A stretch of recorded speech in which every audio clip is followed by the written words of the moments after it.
So we got missing hours that we're going to talk about here today. By the way, we were right. There's also an informant that we're going to talk about here today. And by the way, we now have the identity, thanks to a wonderful YouTube channel out there, of the caller into T-Rev's show. And no, it was not Brian Kohberger. I'm JB This is Crime Time with JB Gunner. Let's go ahead and get things started. Good morning, ladies and gentlemen. Let's do it. Bring it back.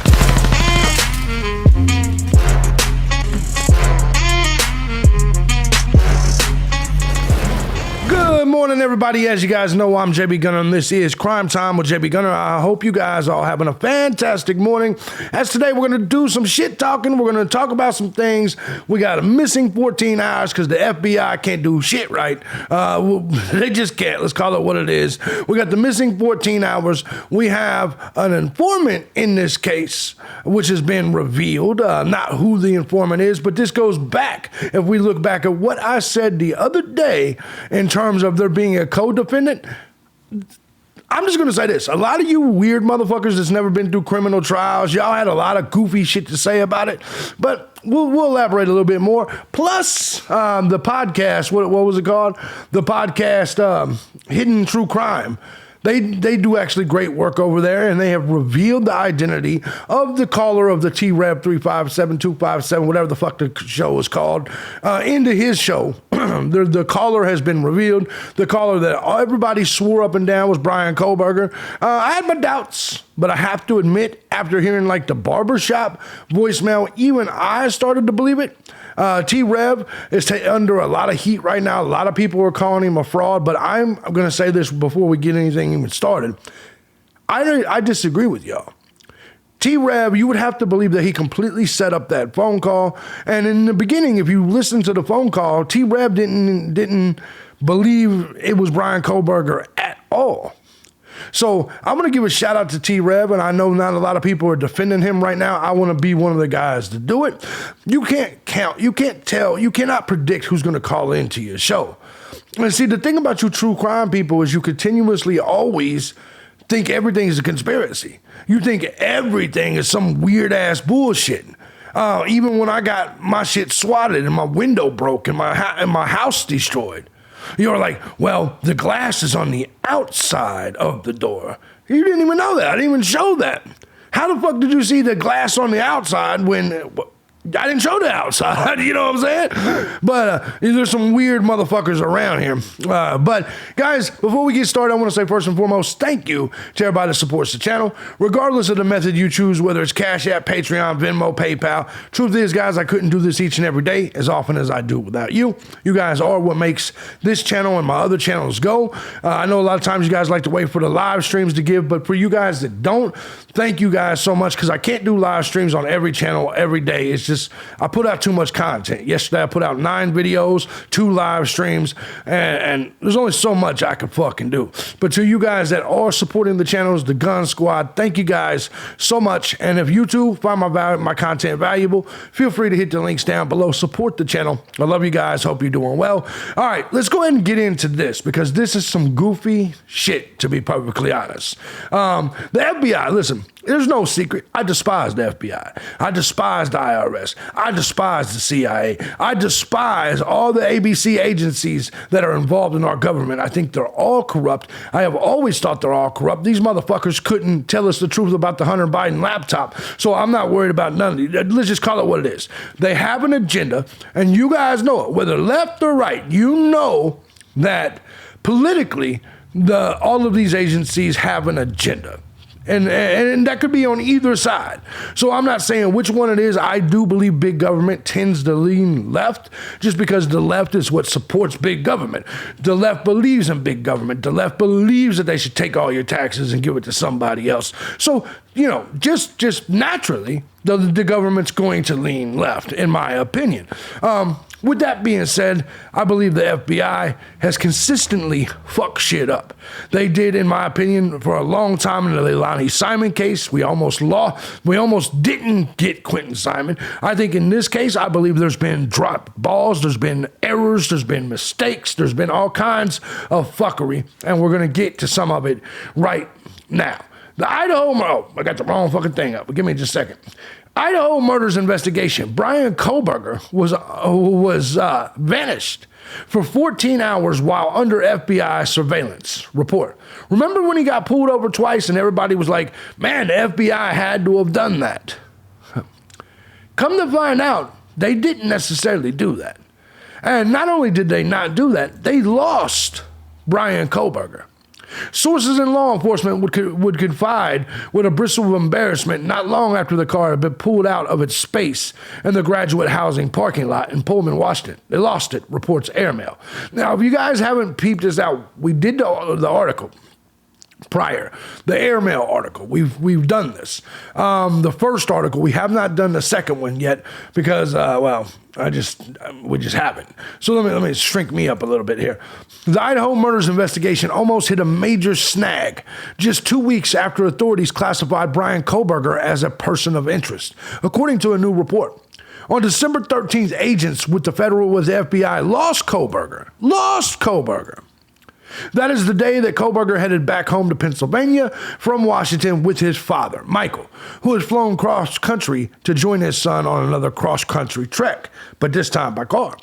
Sources in law enforcement would confide with a bristle of embarrassment not long after the car had pulled out of its space in the graduate housing parking lot in Pullman, Washington.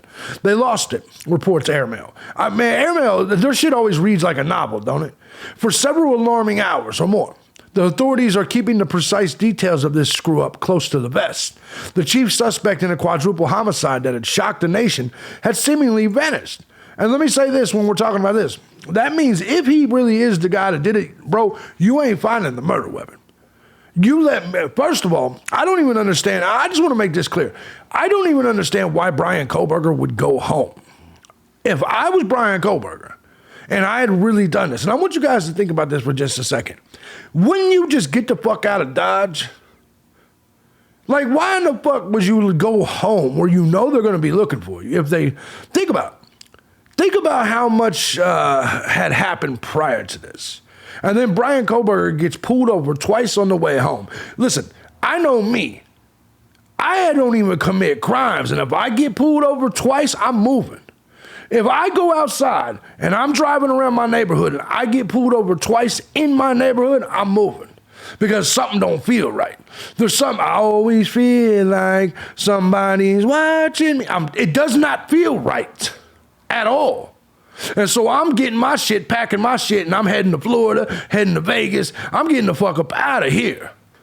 And so you want me to believe this dude who was studying for his PhD is just so fucking dumb, that he's just like, nah, I'm just gonna go to mom's house and eat some baked bread and shit. No, come on, man.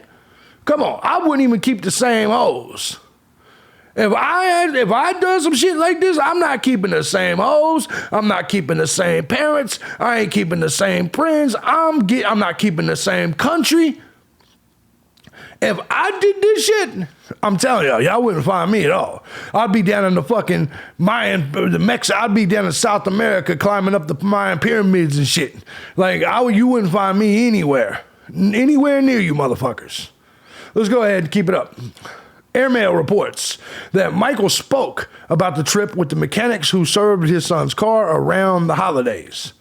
It is Michael who suggested that the two head off early morning on the morning of December 13th, states the report. Michael allegedly told the mechanics that he assured the pair would head down I-90, a trip that would have taken approximately 36 hours. But Brian, according to what his father told people, insisted the northern route across I-90 promised wintry conditions. Reports Airmail, which makes sense. It was December 13th. Better to head away from the weather, even if it added hours or even a day to the trip. And that anybody that's ever made that trip, which I have, Brian Kohberger is not wrong, just to be perfectly honest. So according to Airmail, Kohberger allegedly butt-hooked south toward Colorado, where he'd pick up I-70. That makes sense to me, to be perfectly honest. That added an additional 6 or 7 hours to the pair's travel time, according to route maps. The FBI did not yet have the DNA sample or cell phone records that would ultimately be presented to the judge who signed off on Kohberger's arrest warrant.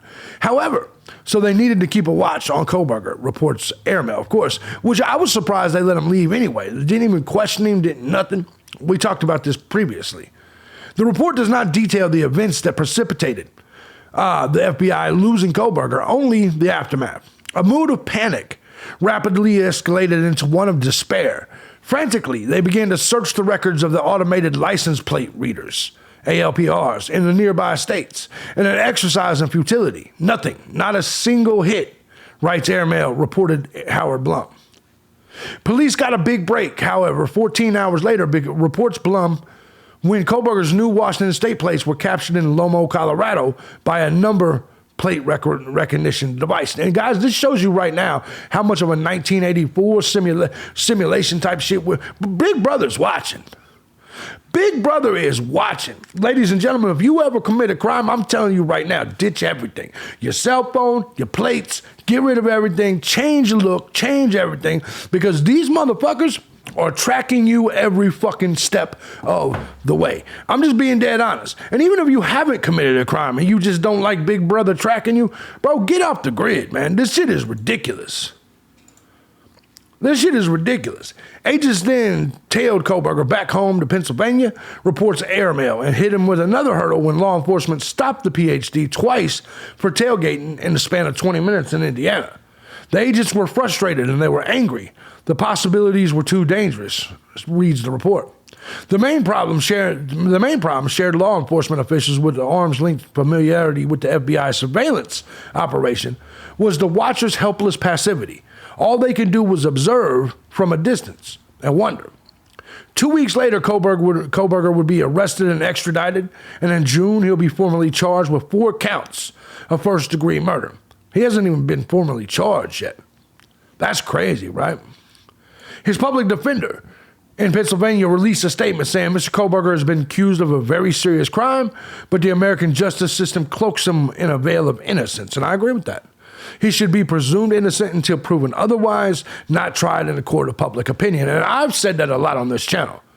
Members of law enforcement are not able to respond to requests for comment due to the non-dissemination order of the case. So, we have these missing hours. We have these missing hours when it comes to Brian Kohberger. How the fuck did the Independent change the Independent's on some bullshit. The Independent changed the headline of this article. This article originally talked about, okay, it says live, okay. Originally talked about the fucking missed time. That's crazy, right? That's nuts when you think about it. That is nuts. But anyway, we're going to keep things moving. We're going to keep things moving with this, guys, because there's other things I want to show you. We're going to talk about his DNA, why Brian Kohberger's DNA presents a problem. But when it comes to, ultimately, the missing 14 hours, that is when you're talking about a murder suspect of 4 people, you know how fucking stupid you got to be to drop the ball? This is why this is why people like Gray Hughes and you motherfuckers out there that are so you guys are literally, in my opinion, just bootlickers. Don't get me wrong, I'm pro-police, but you people that believe the government and police tell you everything, like you guys, I think you guys believe I think you guys believe they're better at their job than what they are. Less than 50% of homicides in this country get solved. And so it's really strange to me when you guys are like, don't worry, the police got the right guy. Don't worry, the police are going to do it. Don't worry, JB, they got way more evidence than you could ever imagine. Less than 50%, you dumb sacks of shit. And most importantly, most of you have never even been through trials like this. Ever. Like, it's so strange to me. But, you guys get the internet, so you guys really know your shit. Right. Anyway, so the 14 hours, chances are he dumped it. If he's the murderer, he dumped this weapon. That weapon will never be found. Ever. 14 hours? I'm going to be perfectly honest. I, at a rest area, probably would have put threw that motherfucker in a trash can. That would be somewhere in a landfill. And listen, look how they barely found Quentin Simon's body. Barely. See, everybody assumes he's going to go dump it in a lake. He's going to go dump it in a water source, knowing goddamn well that they're going to check every water source along that path. Think about think about it for 1 second. Me personally, now this may be dumb, I don't know.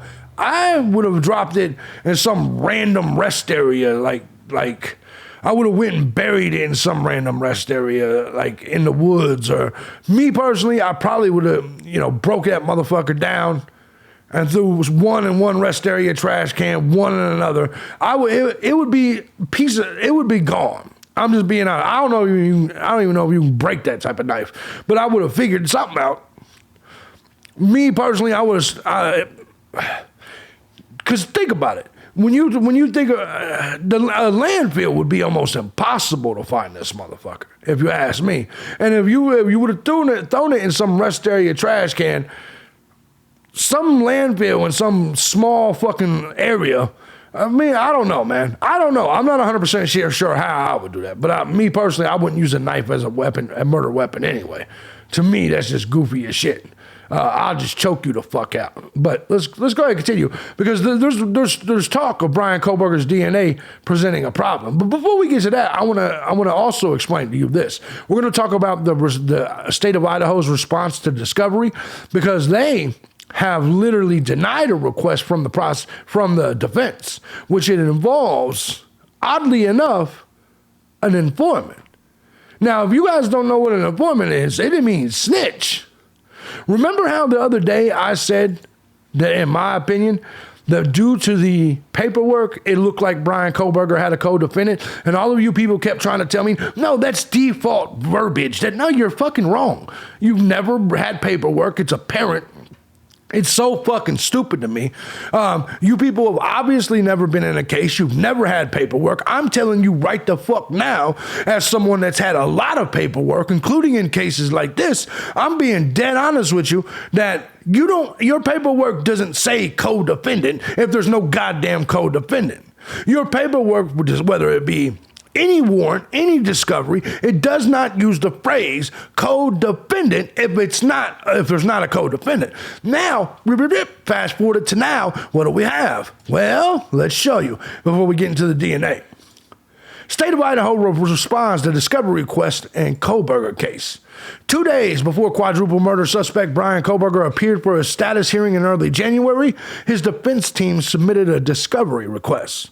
The formality gives the defense the same access to defense evidence and data that the prosecution has, which is true. Both legal teams need this information because it's evidence that will be used to present their cases at Kohberger's preliminary hearing. There were 18 things outlined in the discovery request, including digital media, statements by the defendant, state witnesses, police reports, and more. The court documents detail Exhibit A, the amount of evidence that has been shared between the legal teams. It totals just under 1,000 pages, an audio, video piece, and over 1,800 photos. That's a lot of shit.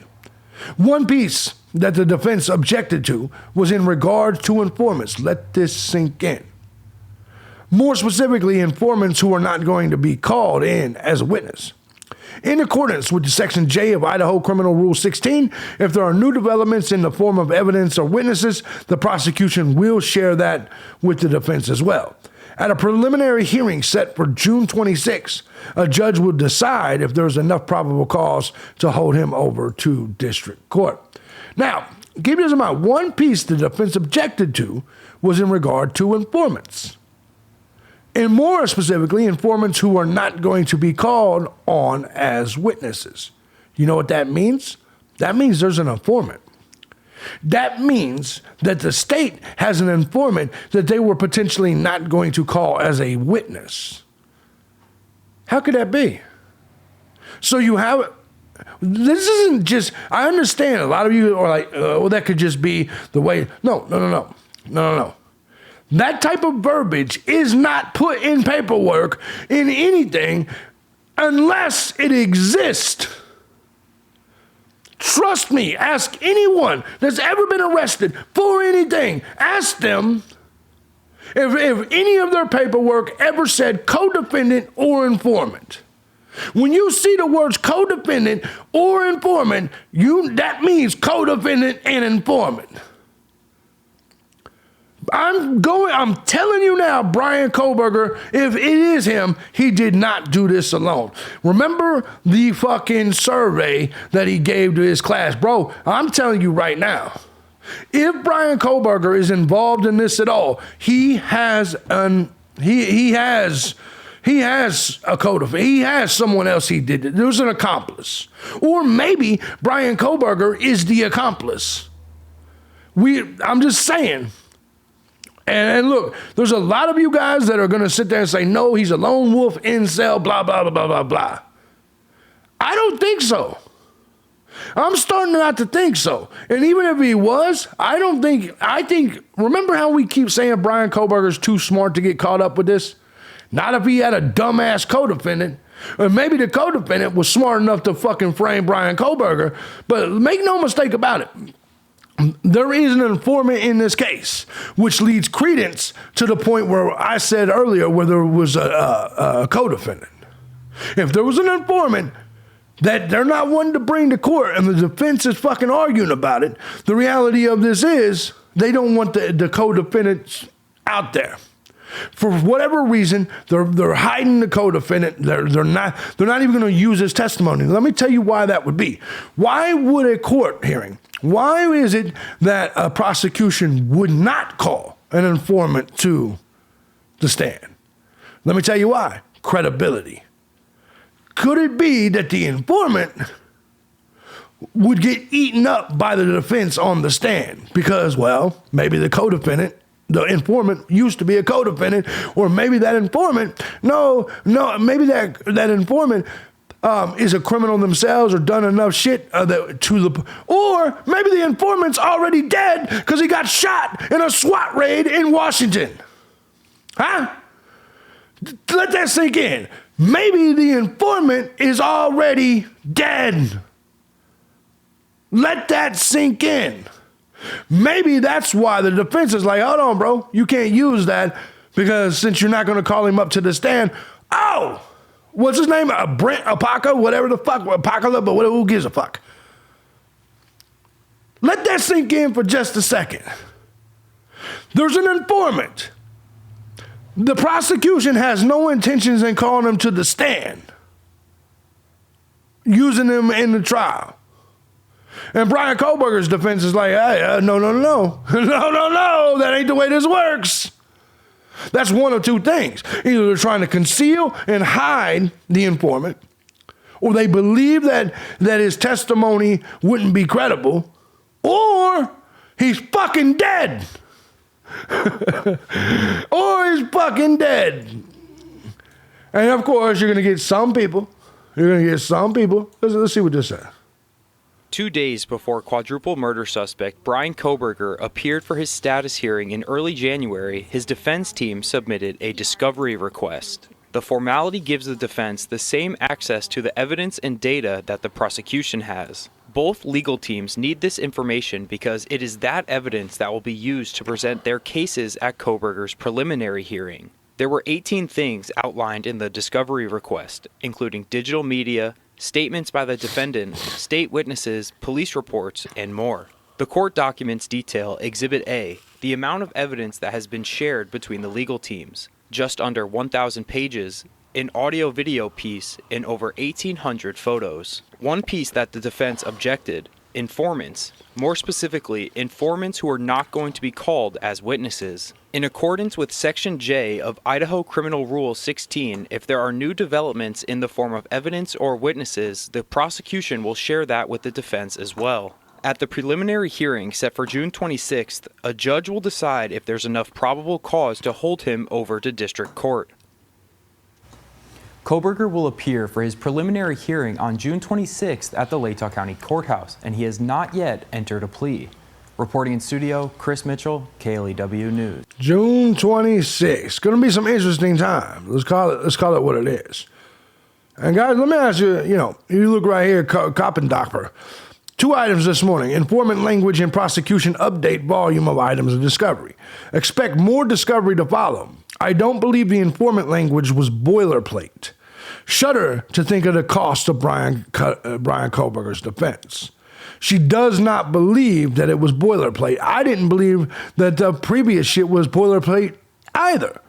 Now, guys, we got to go back because a lot of you motherfuckers jumped on me yesterday for talking about the dope fiend, Kara Cornoto. Fuck you. Suck my dick. Kara Cornoto, by the way, her punk ass, dope fiend ass has been arrested. Again. She's been found. Criminal trespass, first degree. She's out of there. Just so you understand, she's not in rehab as Ashley Banfield tried to claim. Just so you see it. By when you were like, dude, you shouldn't talk bad about the dope fiends. Yeah, I'm going to talk bad about the dope fiends. Because the point of this is that the lawyer had to make it's not a conflict of interest. This bitch is no longer representing this bitch. She signed off on it, period. The lawyer has, listen, man, it is what it is. So you think this lawyer has to be tied to this dope fiend for life? Stop it. I told you, the dope fiend didn't have a lawyer. She was on the run. Not now, because she's, well, in jail. I'm just letting you know. She's in jail. Just letting you know. I do want to ask you guys a question, though. I want you to take a look at November 13th, 2022. I want you to see something here. Because I want to ask you guys a question. Let me see if I can. This is the night. From what I'm seeing, from what I'm hearing, of the murders. This is the night of the murders. And people are asking this. Who's in the back of that police car? Who's in the back of that police car? Could that be an informant? I'm just asking. All I'm doing is asking. There's clearly a motherfucker in the back of the police car. Police investigate at this is ABC News. Look right here.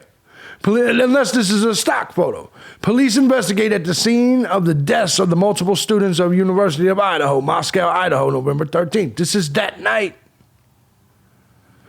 This is that night. Who in the fuck is in the back of that police car? I'm just curious. I'm just curious. So even the Daily Mail is reporting about the 14, 15 hour that the shit wasn't there. Guys, we're going to talk about this as well. We'll get into this here in just a second. But getting back to some of this shit, my position on this is very, very simple. When it comes to the 14 hours being lost, it's apparent the FBI fucked that up. I'm not sure what happened in the mix of all of that. I think it's clear that it was not boilerplate when it comes to the co-defendant and or the informant. These are not boilerplate things.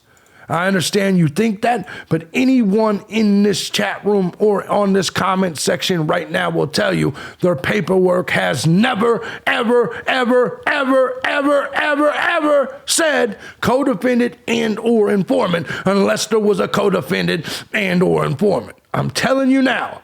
You soccer moms sitting around here watching court TV, watching Banfield, you don't know shit. Shut the fuck up. You don't know shit about the criminal system. The TV, that's entertainment. Have you ever been through the system? Have you ever had actual paperwork? Have you ever fought criminal cases? Have you ever fought cases like this? Have you ever been involved at all whatsoever? And I had a paralegal in my comment section yesterday act like she knew some shit I didn't know. You're a paralegal. You don't even have the fucking education I have. Shut the fuck up. And by the way, I love you. I respect your comment, but your entire comment was very fucked up. And you think that because I'm a grown-ass man that has adult beverages that I can't judge a crackhead? Bitch, you're out of your fucking mind. I make 6 figures. My bills are paid in advance. I live in a nice home. Are you out of your fucking mind? You don't think I can judge a crackhead on the run with warrants? You are out of your fucking mind. It's been 20 years since I've been convicted of shit. What about you? What about her? You don't think I can judge this bitch because I drink legal adult beverages once in a while? Are you out of your fucking mind? Of course I can judge a crackhead. I'm going to judge the crackhead because I think you crackheads ain't shit. But you have the nerve to tell me, because you're a little paralegal, that you know more about the system, you know more about this type of shit than me? Are you out of your fucking mind? That's why you guys are goofy as fuck. You're goofy as fuck. You being some small paralegal in some small town that you've never done shit with or never listen, I promise you. Not only have I been involved in cases like this, I've been locked up with people that's been involved in cases like this. And you don't think that we all sat around with paperwork and shit like this and analyzed shit in the law library? That was back then. And since then, how many times I've followed cases and shit like that? Listen, some of you people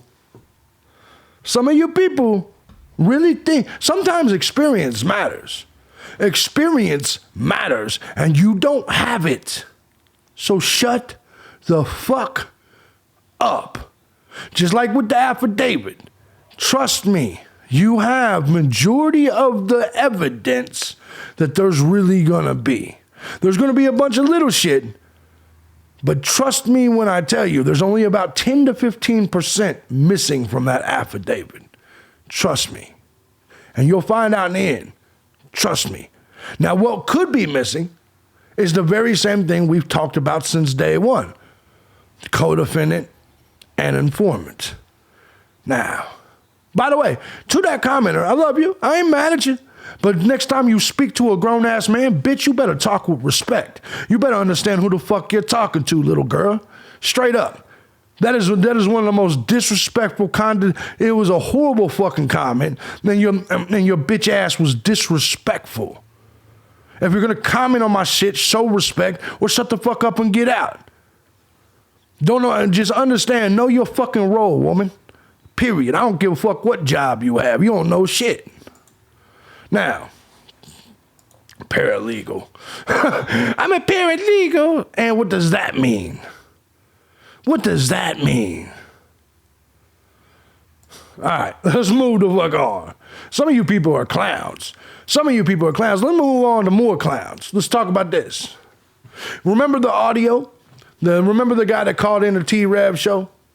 And all of you people, he didn't claim he was Brian Kohberger. All you people thought he was. Even I fell into that trap later on once the barber voicemail came out. I was like, they do sound alike.